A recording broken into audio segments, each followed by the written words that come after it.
మరణం వినడానికే ఎంత భయంకరంగా ఉంటుంది కదా. కాని ప్రతి ఒక్కరూ ఏదో ఒకరోజు చవిచూడాల్సిన చేదు నిజం ఇది. ప్రాణం పోయాక ఆ శరీరం కేవలం ఒక మట్టి ముద్దలా మిగిలిపోతుందా, లేక ఆ నిర్జీవ దేహం వెనుక మనకు తెలియని ఏదో ఒక గుహమైన రహస్యం దాగుందా?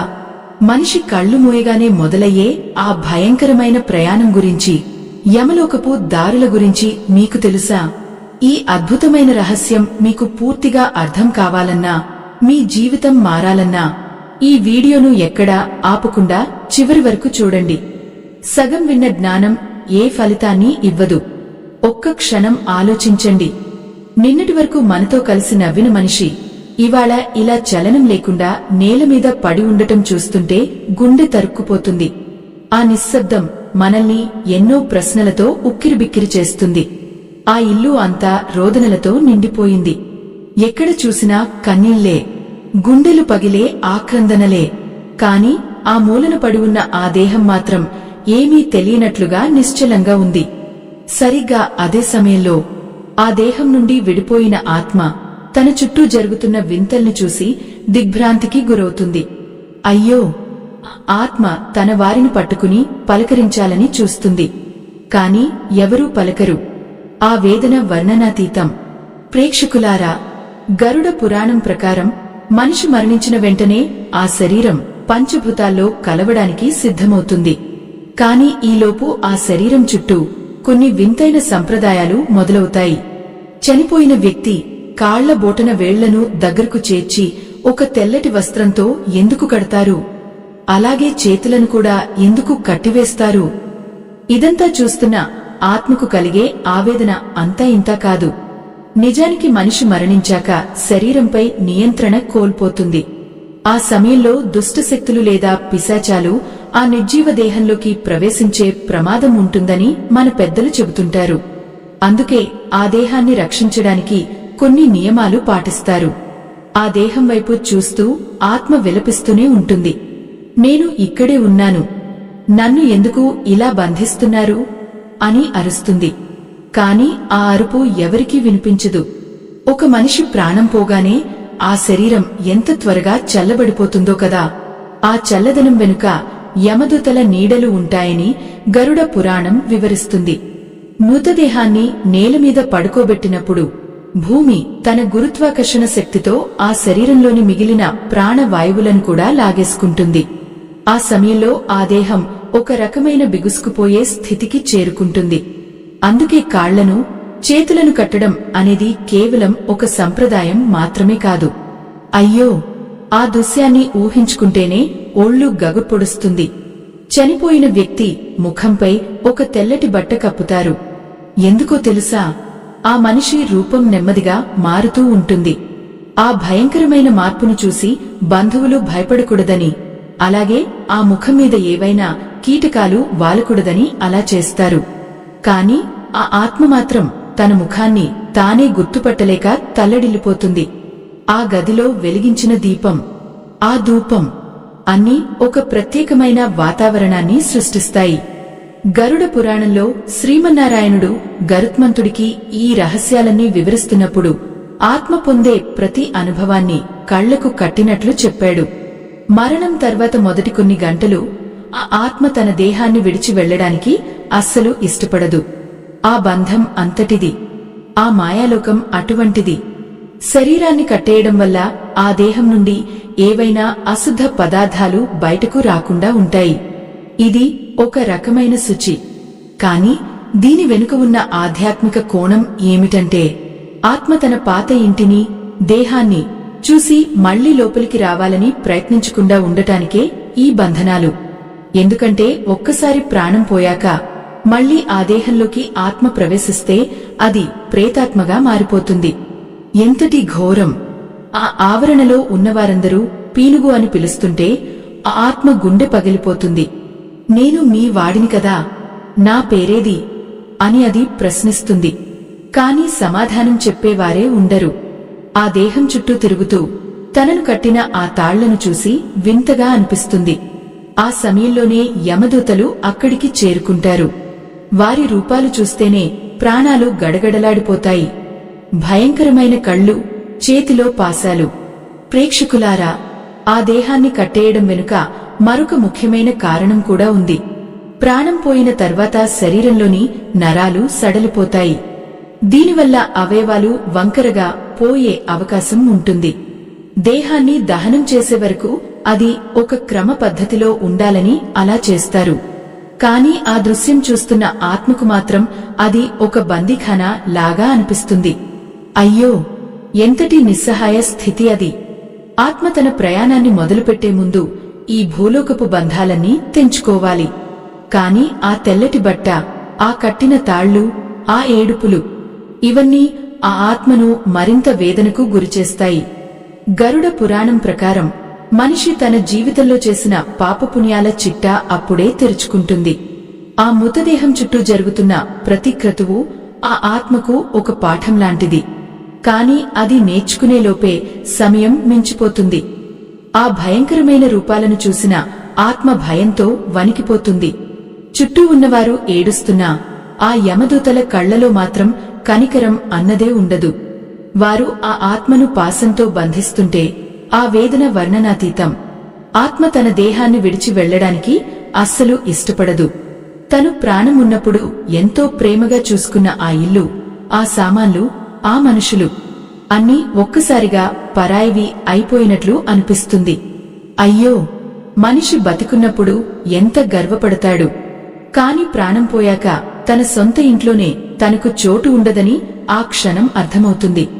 ప్రేక్షకులారా, సరిగ్గా అప్పుడే ఆ దేహాన్ని ఇంటి బయటకు తీసుకురావడానికి ఏర్పాట్లు మొదలవుతాయి. చనిపోయిన వ్యక్తిని నేలమీద పడుకోబెట్టిన చోట ఒక బిందెలో నీళ్లు పోసి ఆ నీటిని ఒలకబోస్తారు. దీని వెనుక ఎంతటి వేదన దాగి ఉందో తెలుసా? ఆత్మకు ఇక ఈ ఇంట్లో నీరు తాగే అధికారం కూడా లేదని చెప్పడమే దాని ఉద్దేశ్యం. ఆ దృశ్యం చూస్తున్న ఆత్మకు గొంతు ఎండిపోతుంది. దాహం అని అరవాలని ఉంటుంది. కాని ఏదీ సాధ్యం కాదు. ఎంతటి దుస్థితి, ఎంతటి ఆవేదన! ఆ తర్వాత దేహాన్ని పడిపైకి ఎక్కించే ముందు దానికి స్నానం చేయిస్తారు. బతికున్నప్పుడు ఎన్నో సుగంధ ద్రవ్యాలు పూసుకున్న ఆ శరీరంపై ఇప్పుడు కేవలం పసుపు, నీళ్లు మాత్రమే పోస్తారు. ఆ నీళ్లు పడుతున్నప్పుడు ఆత్మ తన శరీరాన్ని తాకాలని ప్రయత్నిస్తుంది. కాని తన చేతులు గాలిలో కలిసిపోతుంటాయి. ఆ నిస్సహాయతను భరించడం ఎవరి తరమూ కాదు. శరీరానికి స్నానం చేయించి కొత్త వస్త్రాలు కడతారు. కాని ఆ వస్త్రాలకు అంచులు ఉండవు, కుట్లు ఉండవు. అది కేవలం ఒక శవ వస్త్రం మాత్రమే. అయ్యో, ఆ ఆత్మ గడప లోపల ఉండి తన వారిని చూస్తూ విలపిస్తుంది. నన్ను ఒక్కసారి లోపలికి రానివ్వండి. నేను ఇక్కడే ఉంటాను. నన్ను ఆ బయటి ప్రపంచంలోకి తీసుకుపోకండి అని ఆక్రందిస్తుంది. కాని ఎవరూ వినరు. దేహాన్ని బయటకు తీసుకెళ్లేటప్పుడు తల ముందరకు ఉండేలా తీసుకువెళ్తారు. ఎందుకంటే ఆ మనిషి ఇక తిరిగి ఈ ఇంట్లోకి రాడు అని చెప్పడానికి అదొక సంకేతం. ఆత్మ తన ఇంటి గుమ్మం దాటేటప్పుడు పడే ఆ వేదన, ఆ కన్నీరు ఎవరికీ కనిపించదు. బయట అందరూ సిద్ధంగా ఉంటారు. పాడిను సిద్ధం చేస్తారు. ఆ పాడిను గరికతో, వెదురు కర్రలతో తయారు చేస్తారు. ఎందుకు గరికనే వాడతారో తెలుసా? గరిక అనేది ఎంతో పవిత్రమైనది. ఆ శరీరానికి ఎటువంటి అశుద్ధి తగలకుండా అది రక్షిస్తుంది. దేహాన్ని పాడిపై ఉంచి గట్టిగా కడతారు. ఆ తాళ్ల బిగింపుకు ఆ దేహం నలిగిపోతుంటే ఆత్మ కూడా తన హృదయం బిగుసుకుపోతున్నట్లు అనుభూతి చెందుతుంది. బంధాలన్నీ తెంచుకుని వెళ్లాల్సిన సమయం ఆసన్నమైందని ఆ క్షణం ఆత్మకు స్పష్టంగా తెలుస్తుంది. ప్రేక్షకులారా, ఆ దేహాన్ని మోసేవారు నలుగురు ఉంటారు. వారు అడుగులు వేస్తుంటే, ఆ పాడె ఆగుతుంటే ఆత్మ తన దేహంపై వాలిపోవాలని చూస్తుంది. వెనుక వందల మంది వస్తున్నా ఆత్మ మాత్రం ఒంటరిగానే మిగిలిపోతుంది. ఆ శ్మశాన యాత్రలో ఆ క్రందనలు, ఆ బాజాల శబ్దం అన్నీ ఒక వింతైన నిశ్శబ్దాన్ని మిగులుస్తాయి. దారిలో ప్రతి మలుపు దగ్గర ఆ దేహాన్ని ఆపి కింద పెడతారు. దానిని విరామం అని పిలుస్తారు. కాని అక్కడ కూడా ఒక రహస్యం ఉంది. ఆ విరామ సమయంలో ఆత్మకు ఒక చిన్న ఆశ కలుగుతుంది. బహుశా తనవారు తనను మళ్లీ ఇంటికి తీసుకుపోతారేమో అని భ్రమపడుతుంది. ఆత్మ తన దేహంలోకి దూరిపోవడానికి ప్రయత్నిస్తుంది. కాని అక్కడ యమదూతలు కాపలా ఉంటారు. వారు ఆ ఆత్మను విడిచిపెట్టరు. దేహం కింద పెట్టిన ప్రతిసారీ ఆత్మ తన వారి వైపు ఆశగా చూస్తుంది. కాని అక్కడ అందరూ మరుసటి పనుల గురించి మాట్లాడుకుంటూ ఉంటారు. బంధం అనేది ఎంత బలహీనమైనదో ఆ క్షణం ఆత్మకు బోధపడుతుంది. ఎంతటి కఠిన వాస్తవం ఇది!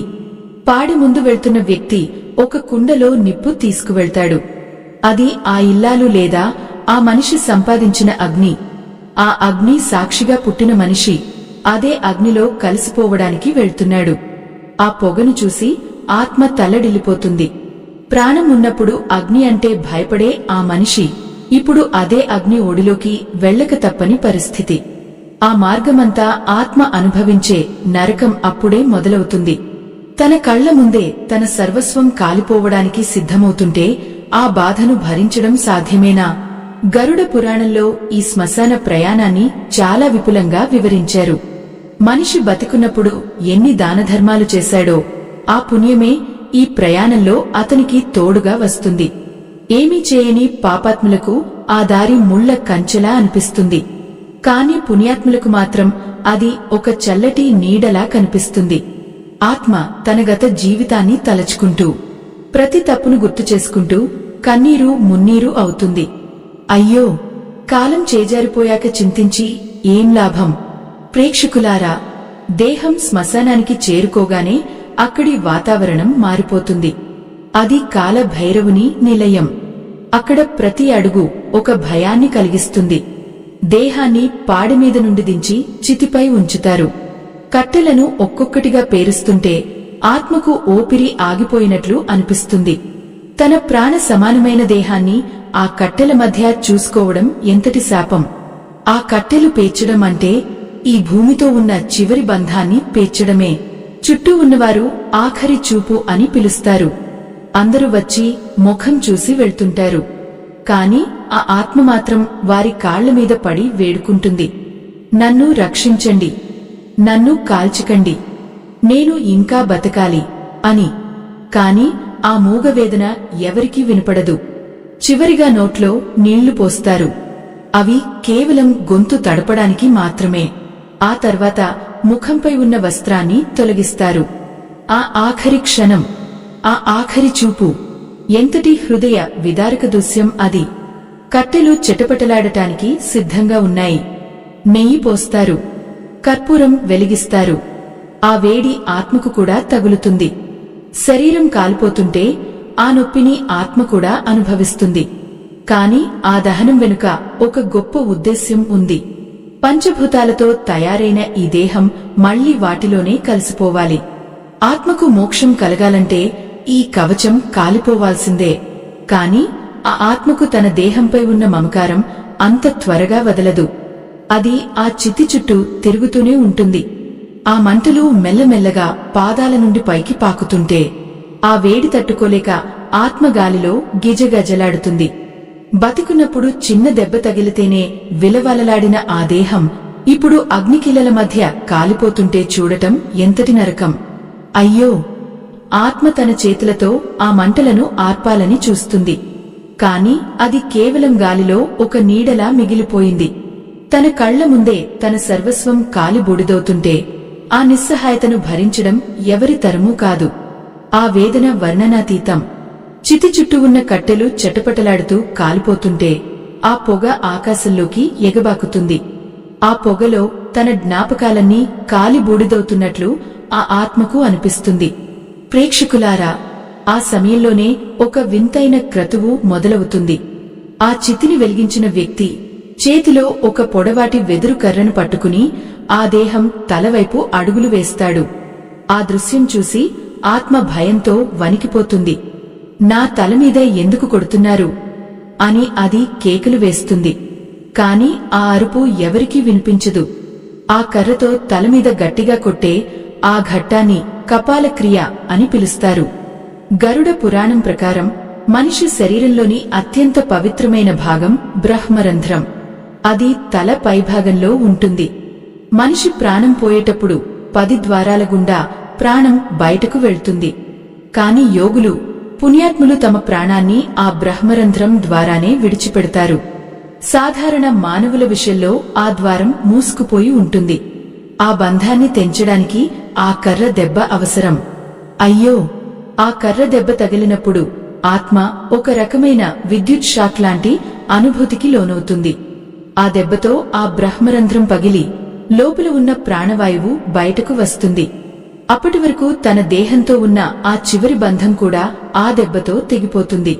అది ఎంతటి బాధాకరమైన విషయమో కదా. తన సొంత శరీరాన్ని తానే పగులగొట్టుకోవడం అంటే అది ఆత్మకు ఒక అగ్ని పరీక్ష లాంటిది. కాని అది జరగకపోతే ఆత్మ ఆ దేహం చుట్టూ ఉన్న మోహాన్ని వదులుకోదు, ఆ భ్రాంతి నుండి బయటపడదు. తలమీద కొట్టడానికి మరొక శాస్త్రీయ కారణం కూడా ఉంది. చితిలో శరీరం కాలిపోతున్నప్పుడు తలలో ఉండే ద్రవాలు ఆవిరిగా మారి లోపల ఒత్తిడి పెరుగుతుంది. ఆ ఒత్తిడి వల్ల తల ఒక్కసారిగా పేలిపోయే అవకాశం ఉంటుంది. అలా జరగడం అమంగళంగా భావిస్తారు. అందుకే ముందుగానే ఆ కపాలానికి రంధ్రం చేయడం ద్వారా ఆ ఒత్తిడిని తగ్గిస్తారు. కాని ఆ కర్మ చేసే వ్యక్తికి ఉండే ఆ గుండె నిబ్బరం, ఆ దృశ్యాన్ని చూసే బంధువుల మనసు ఏమైపోతుందో కదా. ఎంతటి ఆవేదన, ఎంతటి విషాదం. ఆత్మ ఇప్పుడు నిశ్చలంగా నిలబడి తన దేహం కాలిపోతుంటే చూస్తుంది. ఆ వెదురు కర్ర దెబ్బతో తన అహంకారం, తన రూపం, తన ఉనికి అన్నీ ముక్కలైపోయినట్లు అనిపిస్తుంది. నేను అందగాడిని, నేను బలవంతుడిని అనుకున్న ఆ గర్వం అంతా ఆ క్షణం బూడిదలో కలిసిపోతుంది. ఆత్మకు అప్పుడు అర్థమవుతుంది, ఈ దేహం కేవలం ఒక అద్దె ఇల్లు మాత్రమే అని. ఆ ఇల్లు కాలిపోతుంటే దానిని వదిలి వెళ్లడం తప్ప వేరే మార్గం లేదని ఆ క్షణం బోధపడుతుంది. ఎంతటి పరమ సత్యం ఇది! ప్రేక్షకులారా, ఆ చితిమంటలు ఆకాశాన్ని తాకుతుంటే ఆత్మ మెల్లగా పైకి లేస్తుంది. కాని ఇంకా ఆ దేహం మీద ఉన్న మమకారం పూర్తిగా చావదు. ఆ కాలిపోతున్న మాంసం వాసన, ఆ ఎముకలు విరుగుతున్న శబ్దం అన్నీ ఆత్మను వెంటాడుతూనే ఉంటాయి. తనవారు తనను వదిలేసి శ్మశానం నుండి వెనుతిరుగుతుంటే ఆత్మ వారి వెంటే వెళ్లాలని చూస్తుంది. కాని యమదూతలు అడ్డుపడతారు. నీ దారి ఇటు కాదు అంటూ వారు తమ పాశాలను గట్టిగా లాగుతారు. ఆ నొప్పికి ఆత్మ విలవలలాడిపోతుంది. అయ్యో, ఆ కపాల క్రియ జరిగిన తర్వాత ఆత్మకు ఒక వింతైన స్వేచ్ఛ దొరుకుతుంది. కాని ఆ స్వేచ్ఛలో ఎంతో భయం ఉంటుంది. గరుడ పురాణంలో చెప్పినట్లుగా మరణించిన మనిషిని కట్టేయడం ఎందుకంటే ఆ దేహం నుండి ఏవైనా దుష్టశక్తులు బయటకు రాకుండా ఉండటానికి, అలాగే ఆ దేహం ఆకారం చెడిపోకుండా ఉండటానికి. దేహాన్ని అలా కట్టి ఉంచడం వల్ల అది క్రమ పద్ధతిలో కాలిపోతుంది. ఆ కట్టుబాట్లు చూసిన ఆత్మ తను జీవితాంతం బంధాల తాళ్లతో ఎలా కట్టుబడి ఉన్నానో గుర్తు చేసుకుంటుంది. శ్మశానంలో ఆ నిశ్శబ్దం కేవలం కట్టెలు కాలే శబ్దం తప్ప ఏమీ వినిపించదు. ఆ అగ్నిలో ఆత్మ తన జీవితంలోని ప్రతి ఘట్టాన్ని సినిమాలాగా చూస్తుంది. తాను ఎవరిని మోసం చేశానో, ఎవరికి సాయం చేశానో అన్నీ కళ్ల ముందు కదలాడుతుంటాయి. ఆ తలమీద కొట్టిన కర్ర దెబ్బ తన జ్ఞాపకాలను కూడా చెరిపివేస్తున్నట్లు అనిపిస్తుంది. బంధువులందరూ స్నానాలు చేసి ఇంటికి వెళ్లిపోతారు. కాని ఆ చితి వద్ద ఆత్మ మాత్రం ఒంటరిగా విలపిస్తూనే ఉంటుంది. నన్ను ఒక్కడినే వదిలి వెళ్లకండి అని అరుస్తుంది. ఎంతటి దారుణం! నిన్నటి వరకు ఆ మనిషి కోసం ప్రాణాలు ఇస్తామన్నవారే ఇప్పుడు వెనక్కి తిరిగి చూడకుండా వెళ్లిపోతున్నారు. ఆ చితిలో ఇంకా మండుతున్న ఆ నిప్పు కణికలు ఆత్మకు రాబోయే నరక యాతనను గుర్తుచేస్తాయి. గరుడ పురాణం ప్రకారం ఆత్మ తన ప్రయాణాన్ని మొదలుపెట్టే ముందు 12 రోజుల పాటు తన ఇంటి చుట్టూ, ఆ శ్మశానం చుట్టూ తిరుగుతూనే ఉంటుంది. తనకోసం ఎవరైనా పిండం పెడతారా అని ఆశగా ఎదురుచూస్తుంది. ఆకలి, ఆ దాహం ఆత్మను పిచ్చివాడిని చేస్తాయి. ఆ వెదురు కర్ర దెబ్బ ఆత్మను ఈ లోకం నుండి పరలోకానికి పంపే మొదటి మెట్టు. ఆ దెబ్బ పడగానే ఆత్మకు తన పూర్వజన్మ స్మృతి కలుగుతుంది. తాను ఎవరు, ఇక్కడికి ఎందుకు వచ్చాను, ఇప్పుడు ఎక్కడికి వెళ్తున్నాను అనే విషయాలు మెల్లగా అర్థమవుతుంటాయి. కాని ఆ అర్థం చేసుకునే ప్రక్రియలో ఉండే నొప్పి వర్ణనాతీతం. ఆత్మ తన దేహాన్ని వదిలి వెళ్లలేక, అలాగని ఆ కాలిపోతున్న దేహాన్ని తాకలేక మధ్యలో ఆగిసలాడుతూ ఉంటుంది. ఎంతటి దుస్థితి అది! ఎంతటి దౌర్భాగ్యం! ప్రేక్షకులారా, మనిషి బతికున్నప్పుడు చేసే ప్రతి పని చనిపోయాక ఇలాంటి రూపంలో అతన్ని వెంటాడుతుంది. ఆ దేహాన్ని కట్టేయడం, ఆ తలమీద కొట్టడం, ఇవన్నీ కేవలం ఆచారాలు కావు, ఆత్మకు ఇచ్చే హెచ్చరికలు. నీ సమయం ముగిసింది, ఇక బయలుదేరు అని ప్రకృతి చెప్పే సంకేతాలు ఇవి. ఆ ఆవేదనలో మునిగిపోయిన ఆత్మ తన తదుపరి ప్రయాణం ఎంత భయంకరంగా ఉండబోతుందో ఊహించుకుని గజగజ వణికిపోతుంది. ఆ ప్రయాణంలో ఎదురయ్యే వైతరణి నదిని తలుచుకుంటేనే గుండె ఆగిపోతుంది. ఆ శ్మశానంలో మిగిలిన ఆ బూడిద కుప్ప, అప్పుడే ఆరిపోతున్న ఆ నిప్పు కణికలు అన్నీ ఆత్మకు ఒక వింతైన ఏకాంతాన్ని మిగిలిస్తాయి. బంధువులందరూ ఇంటికి వెళ్లి స్నానాలు చేసి ఏదో ఒక పదార్థాన్ని తిని తమ ఆకలిని తీర్చుకుంటారు. కాని అక్కడ తన సర్వస్వాన్ని కోల్పోయిన ఆత్మ మాత్రం ఆకలితో, దాహంతో అలమటిస్తూ ఉంటుంది. గరుడ పురాణం ప్రకారం దేహం కాలిపోయిన వెంటనే ఆత్మకు ఒక సూక్ష్మ శరీరం లభిస్తుంది. దానినే ప్రేత శరీరం అంటారు. ఆ శరీరం కేవలం వాయువుతో నిండి ఉంటుంది. ఏ వస్తువును తాకలేదు, ఏ నీటిని తాగలేదు. అయ్యో! తన ఇంటి గడప ముందు నిలబడి ఆ ఆత్మ అరుస్తుంది, నాకు కొంచెం నీళ్లు ఇవ్వండి, నా గొంతు ఎండిపోతోంది అని. కాని ఎవరూ వినరు. ఎంతటి దుర్భరమైన స్థితి అది!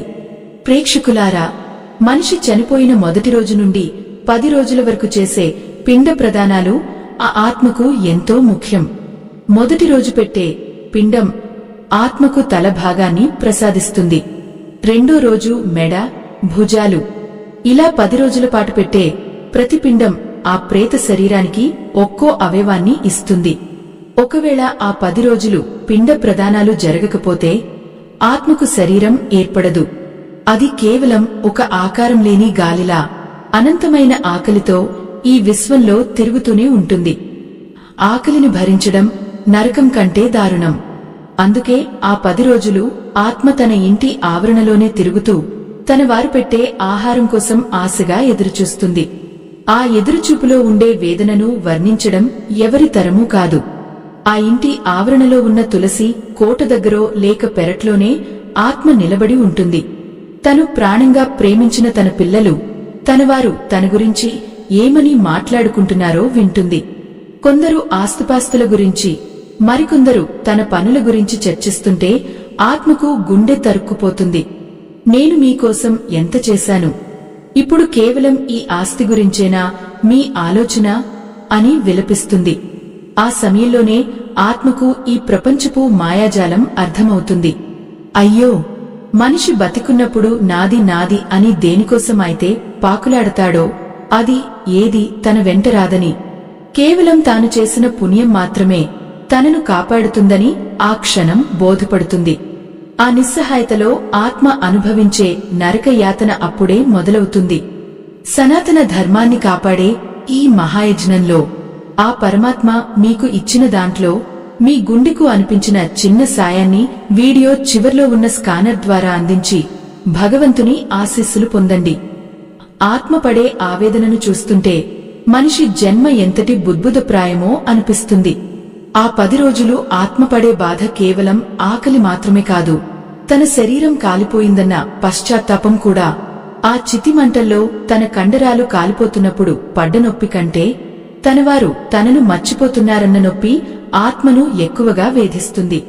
ప్రతి నిమిషం, ప్రతి క్షణం ఆ ఆత్మ తనవారి స్పర్శ కోసం తపిస్తుంది.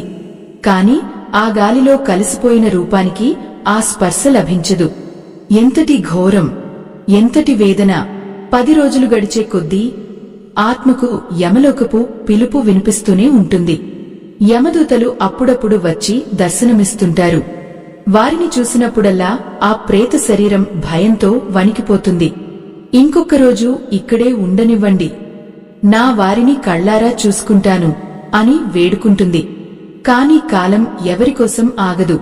10 రోజుల పిండ ప్రదానాలు పూర్తయ్యాక ఆ ప్రేత శరీరం పూర్తి రూపాన్ని సంతరించుకుంటుంది. ఆ తర్వాత 11వ రోజు, 12వ రోజు చేసే కర్మలు ఆత్మకు తదుపరి ప్రయాణానికి అవసరమైన శక్తిని ఇస్తాయి. ఆ సమయంలో చేసే దానధర్మాలు, ముఖ్యంగా పాదరక్షలు, గొడుగు, అన్నదానం ఇవన్నీ ఆత్మకు వైతరణి నదిని దాటడానికి సాయపడతాయి. ప్రేక్షకులారా, ఆ 12 రోజుల పాటు ఆత్మ పడే నరక యాతనను గరుడ పురాణం చాలా వివరంగా చెప్పింది. ఆత్మ తన ఇంటిని వదిలి వెళ్లే ముందు ప్రతి మూలను తడిమి చూస్తుంది. తను కూర్చున్న కుర్చీ, తను పడుకున్న మంచం అన్నీ తనకు పరాయివి అయిపోయాయని అర్థం చేసుకుంటుంది. 12వ రోజు సపిండీకరణం అనే ప్రక్రియ జరుగుతుంది. ఇందులో ఆ ఆత్మను తన పితృదేవతలతో కలుపుతారు. అప్పటి వరకు ప్రేతగా ఉన్న ఆత్మ అప్పుడు పితృదేవతగా మారుతుంది. ఆ మార్పు సమయంలో ఆత్మకు ఒక రకమైన ఊరట లభిస్తుంది. కాని ఆ తర్వాతే అసలైన ప్రయాణం మొదలవుతుంది. యమలోకపు దారిలో 1000 యోజనాల ప్రయాణం. ఆ దారిలో ఎండుకు ఎండుతూ, వానకు తడుస్తూ ఆత్మ వెళ్లాల్సి ఉంటుంది. యమదూతలు ఆ ఆత్మను పాసంతో బంధించి లాక్కెళ్తుంటే ఆత్మ వెనక్కి తిరిగి తన ఇంటివైపు చూస్తుంది. తన వారు ఏడుస్తున్న శబ్దాలు దూరం అవుతుంటే ఆత్మకు గుండె పగిలిపోతుంది. ఆ ప్రయాణంలో దారి పొడవునా భయంకరమైన అడవులు, ఎర్రటి ఇసుక తిన్నెలు ఉంటాయి. ఆ ఇసుక కాళ్లను కాల్చుతుంటే ఆత్మ హాహాకారాలు చేస్తుంది. నన్ను వదిలేయండి, నేను ఏ పాపం చేయలేదు అని అరుస్తుంది. కాని యమదూతలు తాము తెచ్చిన శిక్షల పత్రాన్ని చూపిస్తూ ఆ మనిషి జీవితంలో చేసిన ప్రతి చిన్న తప్పును గుర్తుచేస్తారు. ఆ సమయంలో ఆత్మకు తను చేసిన దానాలే రక్షణగా నిలుస్తాయి. ఏమీ చేయనివారు మాత్రం ఆ ముళ్లదారిలో రక్తం మోడుతూ నడవాల్సిందే. ఎంతటి ఆవేదన, ఎంతటి కఠినమైన శిక్ష! ఆ ప్రయాణంలో ఆత్మకు ఎన్నో వింతలు కనిపిస్తాయి. కొందరు ఆకాశంలో విమానాల్లో వెళ్తుంటే మరికొందరు నేలమీద ఈడ్చుకుపోబడతారు. దానికి కారణం వారు బతికున్నప్పుడు చేసిన కర్మే. ఆ వెదురు కర్రతో తలమీద కొట్టిన దెబ్బ గుర్తుకు వచ్చినప్పుడల్లా ఆత్మకు తన దేహంపై ఉన్న చివరి ఆశ కూడా చచ్చిపోతుంది. యమలోకానికి వెళ్లే దారిలో 16 పురాలు ఉంటాయి. ఒక్కో పురంలో ఆత్మ ఒక్కో నెలకు చేరుకుంటుంది. అక్కడ తనవారు పెట్టిన మాసిక పిండాలను తిని ఆకలిని తీర్చుకోవాలి.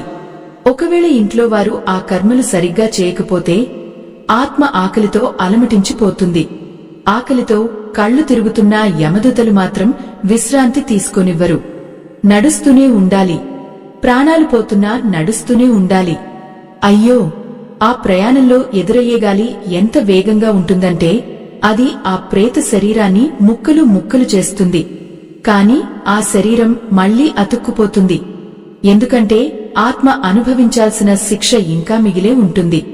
ఆత్మకు అప్పుడు అర్థమవుతుంది, తను సంపాదించిన బంగారం, కట్టిన మేడలు ఏవీ ఆకలిని తీర్చువు అని. కేవలం ఒక పీడికెడు అన్నం కోసం ఆత్మ పరాయి వారిని వేడుకుంటుంది. ఆ దారిలో నీరు దొరకదు. అక్కడ ప్రవహించే నదులు రక్తంతో, చీముతో నిండి ఉంటాయి. ఆ వాసన చూస్తేనే ప్రాణాలు పోతాయి. కాని ఆత్మకు మరణం ఉండదు. కేవలం యాతన మాత్రమే ఉంటుంది. గరుడ పురాణంలో ఈ దృశ్యాలను వర్ణిస్తుంటేనే ఒళ్ళు గగుర్పొడుస్తుంది. ప్రేక్షకులారా, ఆ 12వ రోజు పూర్తయ్యేసరికి ఆత్మ తన ఇంటిని శాశ్వతంగా వదిలిపోతుంది. ఆ సమయంలో ఆ ఇల్లు ఒక రకమైన నిశ్శబ్దంలోకి వెళ్లిపోతుంది. ఆత్మకు కూడా తెలుస్తుంది, ఇక తాను ఈ భూలోకానికి చెందిన వ్యక్తిని కాదు అని. యమదూతలు ఆ ఆత్మను ఒక భయంకరమైన లోయలోకి తీసుకువెళ్తారు. అక్కడి నుండి మొదలవుతుంది అసలైన నరకపు వాకిలి. ఆ వాకిలిలో నిలబడి ఆత్మ తన గత జీవితాన్ని తలుచుకుని వెక్కి వెక్కి ఏడుస్తుంది. మళ్లీ ఒక్కసారి నాకు మనిషి జన్మ ఇవ్వండి, నేను కేవలం ధర్మాన్నే పాటిస్తాను అని వేడుకుంటుంది. కాని కాలం మించిపోయింది. ఇక ఎదురుగా ఉన్నది కేవలం యమధర్మరాజు తీర్పు మాత్రమే. యమపురి ముఖద్వారం వద్ద నిలబడిన ఆ ఆత్మకు దూరం నుండి వినిపించే ఆ భయంకరమైన అరుపులు, రోదనలు గుండెను పిండేస్తుంటాయి. అక్కడ ఆకాశం ఎప్పుడూ ఎర్రగా నిప్పులు కురిపిస్తున్నట్లు ఉంటుంది. నిలువ నీడ దొరకని ఆ ప్రదేశంలో యమదూతలు ఆ ఆత్మను ఉరుకులు పరుగులు పెట్టిస్తుంటారు. ఆ సమయంలో ఆత్మకు తన దేహాన్ని శ్మశానంలో కట్టేసిన దృశ్యం మళ్లీ మళ్లీ గుర్తొస్తుంది. అయ్యో, అప్పుడు నన్ను ఆ తాళ్లతో కట్టేసింది కేవలం నా దేహం వంకర పోకుండా ఉండటానికే కాదు, నేను ఈ సంసార బంధాల నుండి విడిపోవాలని చెప్పడానికి కూడా ఒక సంకేతమే కదా అని ఆ ఆత్మ విలపిస్తుంది. ఆ వేదనలో ఒక గొప్ప సత్యం దాగుందని ఆ క్షణం అర్థమవుతుంది. ప్రేక్షకులారా, ఆ ప్రయాణంలో ఆత్మకు అత్యంత భయంకరమైన వైతరణి నది కనిపిస్తుంది. ఆ నదిని చూస్తేనే గుండె ఆగిపోతుంది. అది నీటితో నిండిన నది కాదు, రక్తము, చీము, వెంట్రుకలు, ఎముకలతో నిండిన ఒక భయంకరమైన ప్రవాహం. ఆ నది నుండి వచ్చే దుర్వాసన భరించడం ఎవరి తరమూ కాదు. అందులో భయంకరమైన మొసళ్ళు, పక్షులు ఆ మాంసాన్ని పీక్కుతింటూ ఉంటాయి. ఆ నదిని దాటడం ఎలా అని ఆ ఆత్మ వణికిపోతుంటే యమదూతలు వికటంగా నవ్వుతూ, "నువ్వు బతికున్నప్పుడు గోదానం చేశావా? ఆవు తోకను పట్టుకుంటే తప్ప ఈ నదిని దాటలేవు" అని ఎగతాళి చేస్తారు. ఆ మాటలు విన్న ఆత్మ తన నిస్సహాయతను తలచుకుని వెక్కి వెక్కి ఏడుస్తుంది. సనాతన ధర్మాన్ని కాపాడే ఈ మహాయజ్ఞంలో ఆ పరమాత్మ మీకు ఇచ్చిన దాంట్లో మీ గుండెకు అనిపించిన చిన్న సాయాన్ని వీడియో చివర్లో ఉన్న స్కానర్ ద్వారా అందించి భగవంతుని ఆశీస్సులు పొందండి. ఆత్మ ఆ నది ఒడ్డున నిలబడి తాను ప్రాణంగా చూసుకున్న తన దేహంపై జరిగిన ఆ కపాల క్రియను గుర్తు చేసుకుంటుంది. తలమీద ఆ వెదురు కర్రతో కొట్టినప్పుడు కలిగిన ఆ వింతైన స్పందన, అప్పుడే కదా తనలోని అహంకారం ముక్కలైపోయింది. ఆ దెబ్బతోనే కదా తన బ్రహ్మరంధ్రం తెరుచుకుని ఆఖరి ప్రాణవాయువు బయటకు వచ్చి ఈ కొత్త ప్రయాణానికి సిద్ధమైంది. ఆ కర్ర దెబ్బ నిజానికి ఒక శాపం కాదు, అది ఒక విముక్తి. కాని ఆ మర్మం తెలియని ఆత్మ అప్పుడు ఎంతగా విలపించిందో కదా! ఎంతటి ఆవేదన, ఎంతటి అజ్ఞానం! వైతరణి నదిలో పడిన ఆత్మ పడే యాతన వర్ణనాతీతం. ఆ రక్తపు ప్రవాహంలో మునిగిపోతుంటే, ఆ భయంకరమైన పక్షులు ఆ కళ్లను పొడుస్తుంటే ఆత్మ, "నన్ను రక్షించండి, నన్ను కాపాడండి" అని అరుస్తుంది. కాని అక్కడ ఎవరూ ఉండరు. బతికున్నప్పుడు అబద్ధాలు ఆడినవారు, పరాయి సొమ్ముకు ఆశపడినవారు, తల్లిదండ్రులను హింసించినవారు ఆ నదిలో 1000 ఏళ్లు నరకాన్ని అనుభవించాల్సి ఉంటుంది. ఆ సమయంలో ఆత్మకు అప్పుడు అర్థమవుతుంది, మృతదేహాన్ని కట్టేయడం అంటే మనిషి తన జీవితకాలంలో చేసిన పాపపుణ్యాల కర్మల వల్ల ఎలా కట్టబడి ఉన్నాడో గుర్తు చేయడమేనని. ఆ కట్లు విడిపోవాలంటే ఈ యాతన తప్పదు. అయ్యో! ఆ ప్రయాణంలో ఆత్మకు ఒక అడవి కనిపిస్తుంది. దానిని అసిపత్రవనం అని పిలుస్తారు. అక్కడ చెట్ల ఆకులు కత్తుల్లాగా ఉంటాయి. గాలి వీచినప్పుడల్లా ఆ ఆకులు ఆత్మ శరీరానికి తగిలి ముక్కలు ముక్కలుగా కోసేస్తాయి. ఆ నొప్పికి ఆత్మ విలవలలాడిపోతుంది. మళ్లీ ఆ శరీరం అతుక్కుపోతుంది. మళ్లీ ఆ కోతలు మొదలవుతాయి. ఆ శిక్షలను చూస్తుంటే మనిషి భూమి మీద చేసిన ప్రతి తప్పుకు ఎంత భారీ మూల్యం చెల్లించాలో అర్థమవుతుంది. నేను ఎందుకు అలా ప్రవర్తించాను? ఎందుకు ఈ ఆధ్యాత్మిక జ్ఞానాన్ని తెలుసుకోలేదు అని ఆత్మ పశ్చాత్తాపంతో కుమిలిపోతుంది. ఆ కన్నీళ్లు కూడా రక్తంలా మారి నేలమీద పడుతుంటాయి. ఎంతటి దౌర్భాగ్యం! యమలోకానికి వెళ్లే దారిలో ఆకలి వేస్తుంటే, దప్పిక అవుతుంటే యమదూతలు ఎర్రగా కాల్చిన ఇనుప గుళికలను నోట్లో వేస్తారు. ఆ వేడికి గొంతు కాలిపోతుంటే ఆత్మ చేసే ఆర్తనాదాలు ఆ నరకమంతా ప్రతిధ్వనిస్తాయి. ఆ సమయంలో ఆత్మకు తన వారు పెట్టే పిండం గుర్తుకు వస్తుంది. నా కొడుకు నాకు పిండం పెట్టాడా? నాకు నీళ్లు ఇచ్చాడా? అని ఆశగా చూస్తుంది. ఒకవేళ ఆ కర్మలు సరిగ్గా జరగకపోతే ఆత్మ ఆకలిని భరించలేక తననే తాను పీక్కుతింటుంది. అందుకే గరుడ పురాణంలో అంత్యక్రియలకు, ఆ తర్వాత చేసే కర్మలకు అంతటి ప్రాముఖ్యత ఇచ్చారు. అవి కేవలం ఆచారాలు కావు, ఆత్మకు ఇచ్చే అమృతం లాంటివి. ప్రేక్షకులారా, ఆ తలమీద కర్రతో కొట్టే ఘట్టం వెనుక ఉన్న రహస్యం ఇప్పుడు ఆ ఆత్మకు పూర్తిగా బోధపడుతుంది. ఆ దెబ్బ తలమీద పడగానే ఆ మనిషికి తన ముందటి జన్మల జ్ఞాపకాలన్నీ ఒక్కసారిగా మెరుస్తాయి. తను ఎన్నిసార్లు పుట్టాడో, ఎన్నిసార్లు చనిపోయాడో, ఈ చక్రం ఎప్పుడు ఆగుతుందో అని ఆత్మ ఆందోళన చెందుతుంది. ఆ వెదురు కర్ర దెబ్బ ఆత్మను మేల్కొల్పుతుంది. ఇకనైనా ఈ మాయను వదులు, నీ అసలైన గమ్యం వైపు సాగు అని హెచ్చరిస్తుంది. కాని ఆ హెచ్చరికను అర్థం చేసుకునేసరికి సమయం మించిపోతుంది. ఆత్మ ఇప్పుడు యమధర్మరాజు ముందు నిలబడాల్సిన ఘడియలు దగ్గర పడ్డాయి. దూరం నుండి యమధర్మరాజు సింహాసనం కనిపిస్తుంది. ఆ సింహాసనం చుట్టూ భయంకరమైన కాలసర్పాలు, నిప్పులు కక్కే రక్షకులు ఉంటారు. యమధర్మరాజు రూపం చూస్తేనే ఆత్మ మూర్ఛపోతుంది. ఆయన కళ్ళు సూర్యుడిలా మండుతూ ఉంటాయి. ఆయన చేతిలో ఉన్న కాలదండం చూస్తుంటే సమస్త జగత్తు ఆయన ఆజ్ఞకు బద్ధుడే ఉన్నట్లు అనిపిస్తుంది. అక్కడ చిత్రగుప్తుడు ప్రతి ఒక్కరి పాపపుణ్యాల లెక్కలు చదువుతుంటాడు. ఆ లెక్కల్లో ఏ ఒక్క చిన్న తప్పు కూడా ఉండదు. మనిషి రహస్యంగా చేసిన ప్రతి ఆలోచన కూడా అక్కడ రికార్డు అయి ఉంటుంది. ఆ సత్యం తెలిసినప్పుడు ఆత్మకు నోట మాట రాదు. గుండె చప్పుడు ఆగిపోయినట్లు అనిపిస్తుంది. అయ్యో, ఆత్మ తన బంధువులను గుర్తు చేసుకుంటూ విలపిస్తుంది. నన్ను ఎందుకు ఇలా ఒంటరిగా వదిలేశారు? మీరు చేసిన పాపాల్లో నాకు భాగం ఇచ్చారు, కాని నా శిక్షలో భాగం పంచుకోరా అని ప్రశ్నిస్తుంది. కాని అక్కడ సమాధానం ఉండదు. మనిషి పుట్టేటప్పుడు ఒంటరిగానే పుడతాడు, చనిపోయేటప్పుడు ఒంటరిగానే వెళ్తాడు. ఈ మధ్యలో ఉన్నదంతా ఒక నాటకం. ఆ నాటకం ముగిశాక వేదిక వెనుక ఉన్న అసలు రంగులు ఇలా బయటపడతాయి. ఆ యమపురి దారుల్లో ఆత్మ అనుభవించే ప్రతి క్షణం ఒక యుగంలా అనిపిస్తుంది. ఆ వేదన నుండి తప్పించుకోవడానికి మార్గమే లేదా అని ఆత్మ అన్వేషిస్తుంది. గరుడ పురాణంలో ఈ ఘట్టాలన్నీ వివరిస్తున్నప్పుడు గరుత్మంతుడు కూడా భయంతో వణికిపోయాడు. మనిషి ప్రాణం పోయాక ఆ శరీరం బూడిదైనా ఆత్మ మాత్రం ఆ బూడిద నుండి కొత్త శరీరంతో ఈ నరక యాతనను అనుభవించాల్సిందే. ఆ దేహాన్ని కట్టేయడం, తలమీద కొట్టడం, ఇవన్నీ ఆత్మకు ఇచ్చే చివరి మర్యాదలు మరియు హెచ్చరికలు. ఆ హెచ్చరికలను పెడచెవిన పెట్టినవారు యమలోకంలో ఇలాంటి కష్టాలను ఎదుర్కోవాలి. ఆత్మ ఇప్పుడు చిత్రగుప్తుని ఎదుట నిలబడింది. తన జీవిత ప్రస్థానాన్ని వినడానికి సిద్ధమైంది.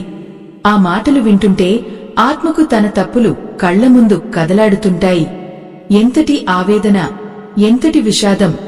చిత్రగుప్తుడి గంభీరమైన స్వరం ఆ సభ అంతా ప్రతిధ్వనిస్తుంటే ఆత్మ వణుకుతూ తలదించుకుని నిలబడింది.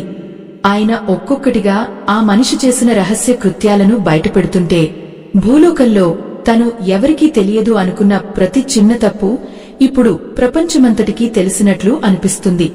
అయ్యో, ఆ సమయంలో ఆత్మకు తన దేహంపై జరిగిన ఆ కపాలక్రియ మళ్లీ గుర్తుకొస్తుంది. తలమీద ఆ వెదురు కర్రతో కొట్టినప్పుడు ఒక రకమైన శూన్యం ఆవరించింది కదా. ఆ శూన్యంలో నుండే ఈ సత్యాలన్నీ బయటకు వస్తున్నాయి. ఆ దెబ్బ కేవలం ఎముకలను విరగ్గొట్టడమే కాదు, అబద్ధపు ముసుగులను కూడా చీల్చివేసింది. ఎంతటి ఆవేదన, ఎంతటి భయంకరమైన నిజం ఇది!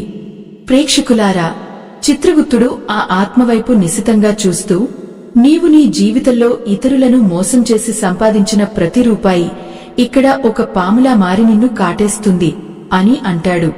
ఆ మాట విన్న వెంటనే ఆ ఆత్మ చుట్టూ వేల సంఖ్యలో తేళ్లు, పాములు చుట్టుముడతాయి. ఆ విషపు కోరలు తన శరీరంలోకి దిగుతుంటే ఆత్మ చేసే ఆర్తనాదాలు వినేవారు ఉండరు. బతికున్నప్పుడు పట్టు వస్త్రాలు కట్టుకున్న ఆ దేహం ఇప్పుడు ఈ భయంకరమైన జీవుల మధ్య నలిగిపోతుంటే చూడటం ఎంతటి నరకం! ఆత్మ అప్పుడు అనుకుంటుంది, నా కాళ్లను ఎందుకు కట్టేశారు? బహుశా నేను ఈ పాపాల నుండి పారిపోకుండా ఉండటానికేమో అని. ఆ బంధనాలు ఇప్పుడు తన కర్మల రూపంలో తనను వెంటాడుతున్నాయి. ఆ సభలో శ్రవణుడు అనే దేవదూతలు ఉంటారు. వారు మనిషి పగలు చేసే పనులను, వారి భార్యలు రాత్రి చేసే ఆలోచనలను కూడా రికార్డు చేస్తారు. గరుడ పురాణం ప్రకారం సూర్యుడు, చంద్రుడు, గాలి, నిప్పు, ఆకాశం, భూమి, నీరు ఇవన్నీ మన పనులకు సాక్షులుగా ఉంటాయి. మనం ఎవరూ లేని చోట తప్పు చేస్తున్నాం అని అనుకుంటాం, కాని ఈ పంచభూతాలు మనల్ని గమనిస్తూనే ఉంటాయి. ఆ సాక్ష్యాలన్నీ చిత్రగుప్తుడు చదువుతుంటే ఆత్మ పశ్చాత్తాపంతో కుమిలిపోతుంది. ఆ కన్నీళ్లతో తన పాపాలను కడిగేయాలని చూస్తుంది. కాని యమలోకంలో కన్నీళ్లకు చోటులేదు. కేవలం కర్మ, కలానికి మాత్రమే విలువ ఉంటుంది. ఎంతటి కఠినమైన న్యాయం అది! అయ్యో, ఆ ఆత్మ తన బంధువులను గుర్తు చేసుకుంటూ, నన్ను దహనం చేసినప్పుడు మీరు ఏడ్చారు కదా, ఇప్పుడు నా పక్కన నిలబడి నాకోసం ఒక్క మాట చెప్పరా అని గాలిలో అరుస్తుంది. కాని ఆ శబ్దాలు భూలోకానికి చేరవు. చిత్రగుప్తుడు ఒక్కో పాపానికి ఒక్కో నరకాన్ని కేటాయిస్తుంటాడు. పరుల నిందలు వేసిన వారికి మహారోరవ నరకం, పసిపిల్లలను హింసించిన వారికి కుంభీపాక నరకం, ఇలా ఒక్కోదానికి ఒక్కో భయంకరమైన శిక్ష సిద్ధంగా ఉంటుంది. ఆ శిక్షలను చూస్తుంటే ఆత్మకు ప్రాణాలు పోతున్నట్లు అనిపిస్తుంది. కాని ఆత్మకు మరణం లేదు కదా, ఆ వేదనను అనుభవిస్తూనే ఉండాలి. 100 ఏళ్లు, 1000 ఏళ్లు, ఆ కాలం అస్సలు కదలదు. ప్రేక్షకులారా, ఆ తలమీద కర్రతో కొట్టే ఘట్టం వెనుక మరొక లోతైన రహస్యం ఉంది. ఆ దెబ్బ తగలగానే ఆత్మకు తన అహంకారం చచ్చిపోయి తను ఒక పరమాత్మలో భాగం అని తెలియాలి. కాని భూమిమీద మాయలో మునిగిపోయిన మనిషికి ఆ దెబ్బ కూడా తనను మేల్కొల్పలేకపోతుంది. ఆ వెదురు కర్ర ఒక జ్ఞానదండం లాంటిది. అది మనిషికి తన అసలైన ఉనికిని గుర్తు చేస్తుంది. కాని ఆ జ్ఞానం కలగకుండా కేవలం భౌతికమైన సుఖాల కోసం పాకులాడిన వారికి యమలోకంలో కాలదండం రుచి చూపించాల్సి వస్తుంది. ఆ దండం దెబ్బలు తింటున్నప్పుడు ఆత్మ తన తలమీద తగిలిన ఆ వెదురు కర్ర దెబ్బను గుర్తు చేసుకుని ఏడుస్తుంది. ఆ యమసభలో ఒక పెద్ద కుండలో మరుగుతున్న నూనె కనిపిస్తుంది. దానిని చూసి ఆత్మ గజగజ వణికిపోతుంది. తప్పుడు సాక్ష్యాలు చెప్పిన వారిని, వేదాలను అపహేళన చేసిన వారిని ఆ మరుగుతున్న నూనెలో వేస్తారు. ఆ నూనెలో పడినప్పుడు శరీరం కాలిపోయి ఆ నొప్పి నరాలు చిట్లిపోయేలా చేస్తుంది. ఆ సమయంలో ఆత్మకు తన దేహాన్ని దహనం చేసినప్పుడు కలిగిన ఆ వేడి గుర్తుకొస్తుంది. అప్పుడు నా బంధువులు నన్ను కాల్చారు, ఇప్పుడు ఈ యమదూతలు నన్ను వేయిస్తున్నారు అని ఆత్మ విలపిస్తుంది. ఆ వేదనలో ఒక వింతైన సామ్యం కనిపిస్తుంది. ఆత్మ తన కర్మల నుండి విముక్తి పొందాలంటే ఈ అగ్ని సంస్కారం ఇక్కడ కూడా తప్పదు. అయ్యో, ఆ ప్రదేశంలో గాలి కూడా నిప్పులు కురిపిస్తూ ఉంటుంది. ఆత్మకు కొంచెం నీరు కావాలని అడిగితే యమదూతలు కరిగించిన సీసాన్ని తెచ్చి నోట్లో పోస్తారు. ఆ సీసం గొంతులోకి వెళ్తుంటే ఆత్మ చేసే కేకలు ఆ చుట్టుపక్కల ఉన్న నరకాలను వణికిస్తాయి. మనిషి బతికున్నప్పుడు అమృతంలాంటి మాటలు మాట్లాడకుండా విషపూరితమైన మాటలు మాట్లాడితే ఇలాంటి శిక్షే ఎదురవుతుందని గరుడ పురాణం చెబుతోంది. ఆత్మ తన గొంతును పట్టుకుని నేలమీద పడి దొర్లుతుంది. కాని అక్కడ ఉపశమనం కలిగించేవారు ఎవరూ ఉండరు. ఎంతటి దుర్భరమైన స్థితి, ఎంతటి దౌర్భాగ్యం! చిత్రగుప్తుడు తన పుస్తకాన్ని మూసివేసి యమధర్మరాజు వైపు చూస్తాడు. ఆయన తీర్పు కోసం అందరూ నిశ్శబ్దంగా ఎదురుచూస్తుంటారు. యమధర్మరాజు తన కళ్లు తెరిచి ఆ ఆత్మవైపు చూడగానే ఆ చూపుల ధాటికి ఆత్మ మెల్లగా కరిగిపోతున్నట్లు అనిపిస్తుంది. ఆయన స్వరం మేఘ గర్జనలా ఉంటుంది. నీవు భూమి మీద ఉన్నప్పుడు నీకు ఎన్నో అవకాశాలు ఇచ్చాను. ధర్మాన్ని పాటించడానికి ఎందరో మహాత్ములను పంపాను. కాని నువ్వు నీ కళ్లు మూసుకుని ప్రవర్తించావు. ఇప్పుడు నీ కర్మ ఫలాన్ని అనుభవించు అని ఆయన శాసిస్తాడు. ఆ శాసనం విన్న వెంటనే యమదూతలు ఆ ఆత్మను ఈడ్చుకుంటూ ఒక భయంకరమైన లోయలోకి తీసుకువెళ్తారు. ప్రేక్షకులారా, ఆ లోయలోకి వెళ్తున్నప్పుడు ఆత్మ తన జీవితంలో చేసిన ఒక చిన్న పుణ్యాన్ని గుర్తు చేసుకుంటుంది.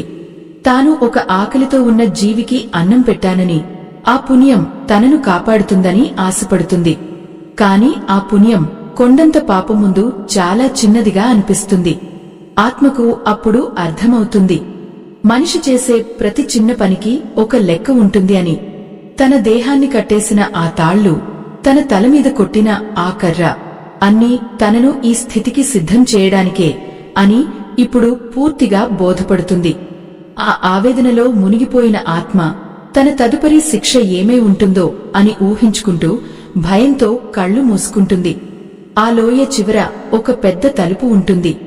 ఆ తలుపు వెనుక నుండి రకరకాల జంతువుల అరుపులు, రాక్షసుల వికటాట్టహాసాలు వినిపిస్తుంటాయి. ఆత్మను ఆ తలుపు లోపలికి నెట్టేస్తారు. అక్కడ నుండి ఒక వింతైన చీకటి మొదలవుతుంది. ఆ చీకటిలో ఆత్మకు తన రూపం కూడా కనిపించదు. కేవలం నొప్పి, వేదన మాత్రమే తన తోడుగా మిగిలిపోతాయి. గరుడ పురాణంలో చెప్పబడిన 28 రకాల నరకాల్లో ఆ ఆత్మ ఏ నరకానికి వెళ్తుందో అక్కడ ఎదురయ్యే భయంకరమైన దృశ్యాలు ఏమిటో తలచుకుంటేనే ఒళ్ళు గగుర్పొడుస్తుంది. ఆ ప్రయాణం ఇంకా ముగియలేదు. అది ఒక అనంతమైన యాతనగా మారిపోయింది. ఆ చీకటి గదిలో, ఆ భయంకరమైన తలుపు వెనుక ఉన్న లోకం భూమి మీద మనం ఊహించే నరకం కంటే వేల రెట్లు భయంకరంగా ఉంది. ఆత్మ ఆ నిశ్శబ్దంలో తన శ్వాసను తానే వినలేక, తన రూపాన్ని తానే చూసుకోలేక తల్లడిల్లిపోతుంది. అప్పుడు ఒక్కసారిగా ఒక వింతైన కాంతి మెరుస్తుంది. అది వెలుగు కాదు, అది ఆత్మ చేసిన పాపాల తాలూకు జ్వాల. ఆ జ్వాలలో ఆత్మకు తన మృతదేహం చుట్టూ తన బంధువులు చేసిన ప్రతి పని మళ్లీ కనిపిస్తుంది. ఆ దేహాన్ని తాళ్లతో కట్టివేసినప్పుడు ఆ తాళ్ల బిగింపుకు ఆ దేహం ఎలా నలిగిపోయిందో, ఇప్పుడు తన సూక్ష్మ శరీరం కూడా అలాగే కర్మల తాళ్లతో బిగుసుకుపోతున్నట్లు ఆ ఆత్మకు అనిపిస్తుంది. అయ్యో, ఎంతటి ఆవేదన, ఎంతటి వింతైన శిక్ష ఇది! ప్రేక్షకులారా, ఆత్మకు అప్పుడు అర్థమవుతుంది. మృతదేహాన్ని కాళ్లను, చేతులను చేర్చి కట్టివేయడం వెనుక ఉన్న అసలు పరమార్థం ఏమిటో తెలుసా? మనిషి ప్రాణం పోయేటప్పుడు తన ఇంద్రియాల ద్వారా, తన కోరికల ద్వారా ఈ ప్రపంచంతో ఎన్నో బంధాలను పెంచుకుంటాడు. ఆ బంధాలు ఆత్మను ఈ భూమికి హత్తుకుపోయేలా చేస్తాయి. ఆ దేహాన్ని కట్టేయడం అంటే ఆ భౌతికమైన బంధాలను తెంచివేయమని ప్రకృతి ఇచ్చే ఆఖరి హెచ్చరిక. కాని ఆ హెచ్చరికను గమనించని ఆత్మ ఇప్పుడు ఈ యమలోకపు చీకటిలో ఆ కర్మల తాళ్లతో బందీ అయిపోయింది. ఆ తాళ్లను తెంచుకోవడం ఎవరి తరమూ కాదు. మనం చేసే ప్రతి తప్పుడు పని ఒక తాడులా మారి మనల్ని ఇలాగే బంధించేస్తుంది. ఎంతటి ఘోరం! ఆ చీకటిలో నుండి మెల్లగా అడుగులు వేస్తుంటే ఆత్మకు ఒక వింతైన శబ్దం వినిపిస్తుంది. అది వెదురు కర్రతో దేనినో కొడుతున్నట్లుగా ఉంది. అవును, అది తన తలమీద తగిలిన ఆ కర్ర దెబ్బ శబ్దమే. గరుడ పురాణం ప్రకారం ఆ కపాల క్రియ చేసినప్పుడు ఆ తల పగిలిన శబ్దం ఆత్మకు ఈ యమలోకంలో కూడా వినిపిస్తూనే ఉంటుంది. ఎందుకంటే ఆ దెబ్బే ఆత్మకు ఈ పరలోకపు దారిని చూపించింది. ఆ దెబ్బ తగలకపోతే ఆత్మ ఇంకా ఆ కుళ్ళిపోతున్న శవం పక్కనే కూర్చుని ఏడుస్తూ ఉండేది. ఆ కర్ర దెబ్బ ఆత్మను ఆ మోహం నుండి బయటకు నెట్టేసింది. కాని ఆ నెట్టివేతలో ఉండే నొప్పిని ఆత్మ భరించలేకపోతోంది. తన సొంతవారు తన తలనే పగులగొట్టారన్న ఆ వేదన ఆత్మను నీడలా వెంటాడుతూనే ఉంది. అయ్యో, ఆ ప్రదేశంలో ఇప్పుడు ఒక్కొక్కటిగా నరక కూపాలు కనిపిస్తున్నాయి. ఒక చోట మనుషులు ఆకలితో ఒకరినొకరు పీక్కు తింటున్నారు. మరొక చోట భయంకరమైన రాక్షసులు మనుషులను యంత్రాల్లో వేసి నలుపుతున్నారు. ఆ దృశ్యాలను చూస్తుంటే ఆత్మకు ప్రాణాలు గడగడలాడిపోతున్నాయి. నేను ఇక్కడికి ఎందుకు వచ్చాను? నా తప్పు ఏమిటి అని ఆత్మ తనను తాను ప్రశ్నించుకుంటుంది. అప్పుడు చిత్రగుప్తుని గంభీరమైన స్వరం మళ్లీ వినిపిస్తుంది. నీవు బతికున్నప్పుడు నీ శరీరమే సర్వస్వం అనుకున్నావు కదా, ఇప్పుడు ఆ శరీరం మీది? దానిని నీ వారే కట్టేసి దాని తలనే పగులగొట్టి కాల్చేశారు కదా, ఇంకా ఎందుకు ఈ మమకారం అని ఆయన ప్రశ్నిస్తారు. ఆ ప్రశ్నకు సమాధానం లేక ఆత్మ మౌనంగా విలపిస్తుంది. ప్రేక్షకులారా, ఆ నరకంలో ఒక భయంకరమైన నది కనిపిస్తుంది. అది వైతరణి కాదు, అది చీముతో నిండిన ఒక చిన్న కాలువ. పరుల గురించి చెడుగా మాట్లాడినవారు ఆ కాలువలో మునిగి తేలాలి. ఆ వాసన చూస్తేనే ప్రాణాలు పోతాయి. ఆత్మ ఆ కాలువ గట్టున నిలబడి తాను చేసిన ప్రతి నిందను గుర్తు చేసుకుంటుంది. అయ్యో, నేను ఆనాడు ఆ మాట అనకుండా ఉంటే బాగుండేదే, ఈ నరకం నాకు తప్పేదే కదా అని పశ్చాత్తాపంతో కుమిలిపోతుంది. కాని యమలోకంలో పశ్చాత్తాపం కేవలం శిక్షను పెంచుతుందే తప్ప తగ్గించదు. ఆ సమయంలో ఆత్మకు తన తలమీద కొట్టిన ఆ కర్ర దెబ్బ మళ్లీ గుర్తుకొస్తుంది. ఆ దెబ్బ తనలోని అహంకారాన్ని చంపేయాల్సింది. కాని అది జరగలేదు. ఆత్మ ఇప్పుడు ఒక అడవిలోకి ప్రవేశిస్తుంది. అక్కడ చెట్ల కొమ్మలకు మనుషుల తలలు వేలాడుతూ ఉంటాయి. అవి మాట్లాడుతుంటాయి, అవి ఏడుస్తుంటాయి. ఆ దృశ్యం చూసి ఆత్మ భయంతో పరుగులు తీస్తుంది. కాని ఆ అడవిలో దారి దొరకదు. అక్కడ ఎటు చూసినా ముళ్ల పొదలే. ఆ ముళ్ళు ఆత్మ శరీరాన్ని చీల్చేస్తుంటే ఆ రక్తం ఆ ముళ్ల మీద పడి ఎర్రగా మారుతుంది. మనిషి తన జీవితంలో ఎదుటివారి మనసును తన మాటలతో ఎన్నిసార్లు గాయపరిచాడో ఆ గాయాలన్నీ ఇప్పుడు ఈ ముళ్ల రూపంలో అతన్ని వెంటాడుతాయి. ఆ నొప్పిని అనుభవిస్తూ ఆత్మ నేలమీద దొర్లుతుంది. ఆ సమయంలో తనను కట్టి ఉంచిన ఆ తెల్లటి వస్త్రం ఆత్మకు గుర్తొస్తుంది. ఆ వస్త్రం ఎంత పవిత్రమైనదో, తను చేసిన పాపాలు అంత అపవిత్రమైనవని ఆ క్షణం బోధపడుతుంది. ఎంతటి విధి వైచిత్రి! బతికున్నప్పుడు ఎంతోమంది సేవకులు, ఎంతో ఆస్తి ఉన్న మనిషి ఇవాళ ఈ నరకంలో ఒక్క చుక్క నీటి కోసం పరాయి వారిని వేడుకుంటున్నాడు. గరుడ పురాణంలో ఈ ఘట్టాలను వర్ణిస్తున్నప్పుడు మనిషికి తన జీవితంపై ఒక విరక్తి కలుగుతుంది. మరణం ఇంత భయంకరంగా ఉంటుందా అని భయం వేస్తుంది. కాని ఆ భయం మనల్ని సన్మార్గంలో నడిపించడానికే. మృతదేహాన్ని కట్టేయడం అంటే మన కర్మల నుండి మనం తప్పించుకోలేము అని చెప్పడమే. ఆ శరీరానికి వేసిన ఆ 3 ముళ్ళు మన కామ, క్రోధ, లోభాలనే బంధాలకు సంకేతాలు. ఆ ముళ్ళు విడిపోవాలంటే ఆత్మ శుద్ధి చెందాలి, అగ్నిలో కాలాలి, యమలోకంలో వేగాలి. అయ్యో, ఆ ఆత్మ ఇప్పుడు ఒక పెద్ద కొండపైకి ఎక్కుతోంది. ఆ కొండ అంతా పదునైన రాళ్లతో నిండి ఉంది. ఒక్కో అడుగు వేస్తుంటే పాదాలు చీలిపోతున్నాయి. ఆత్మ కిందకు చూస్తుంది. అక్కడ తన దేహాన్ని దహనం చేసిన శ్మశానం కనిపిస్తుంది. తనవారు ఇంకా అక్కడే ఉండి బూడిదను సేకరిస్తున్నారు. ఆ బూడిదను చూసి ఆత్మ నవ్వుకుంటుంది. నాది అనుకున్న ఈ దేహం చివరకు ఒక పిడికెడు బూడిదగా మిగిలిపోయింది. దీనికోసమేనా నేను ఇన్ని పాపాలు చేసింది అని తనను తాను నిందించుకుంటుంది. ఆ బూడిదలో తన అస్థికలను చూసినప్పుడు ఆత్మకు ఒక వింతైన శాంతి కలుగుతుంది. బహుశా ఆ అస్థికలను పవిత్ర గంగలో కలిపితే తనకు ఈ నరక బాధలు తప్పుతాయేమో అని ఆశపడుతుంది. ప్రేక్షకులారా, ఆత్మ పడే ఆవేదనను చూస్తుంటే మనం కూడా మన జీవితాన్ని ఒక్కసారి పునరాలోచించుకోవాలి. ఆ మృతదేహాన్ని కట్టేయడం, ఆ తలమీద కొట్టడం, ఇవన్నీ మన కళ్ల ముందే జరుగుతున్నా మనం వాటి వెనుక ఉన్న సత్యాన్ని గ్రహించలేకపోతున్నాం. ఆత్మ ఇప్పుడు తన తదుపరి శిక్ష కోసం సిద్ధమవుతోంది.